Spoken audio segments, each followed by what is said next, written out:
Hi friends, నా పేరు Venkatesh. Welcome to YouTube channel chill bro bless 2.4. First వీడియోకి like కొట్టండి, అలాగే ఐ బటన్ మీద ప్రెస్ చేయండి. సబ్స్క్రైబ్ చేయకపోతే సబ్స్క్రైబ్ చేయండి.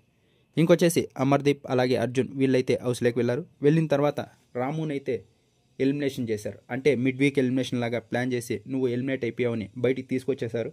ఆ తర్వాత కొంతసేపు అయినాక మళ్ళీ రాముని అయితే హౌస్లోకి వదిలారు. ఇంకా ఆ తర్వాత వచ్చేసి తనుజ వచ్చేసి కెప్టెన్సీ కంటెండర్ అయ్యింది. ఎందుకంటే తన దగ్గర ఎక్కువ మనీ ఉంది. ఇంకా ఆ తర్వాత రీతు కూడా కెప్టెన్సీ కంటెండర్ అయింది. రీతుకి అయితే ఒక సీక్రెట్ టాస్క్ ఇచ్చారు. అది రీతు సక్సెస్ఫుల్గా చేసింది. మాధురి గారి ఫోటో పైన వచ్చేసి కిల్ యూ అని రాయాలంట. అదైతే ఆమె రాసింది కాబట్టి ఆమె కెప్టెన్సీ కంటెండర్ అయింది. ఇంకా ఆ తర్వాత ఈరోజు అయితే ఫస్ట్ ప్రోమో చూసే ఉంటారు కదా. ఆ టాస్క్ అయితే డీమన్, గౌరవ్ అలాగే ఇమాన్యువల్, కళ్యాణ్ వీళ్ళైతే ఆడారు. ఈ టాస్క్ అయితే గౌరవ్ అలాగే డీమన్ వీళ్ళైతే గెలిచారు. ఇంకా ఆ తర్వాత వచ్చేసి ఒక వాటర్ టాస్క్ జరిగింది. ఆ టాస్క్లో కూడా బ్లూ టీం విన్ అయింది, అంటే సంజన టీం.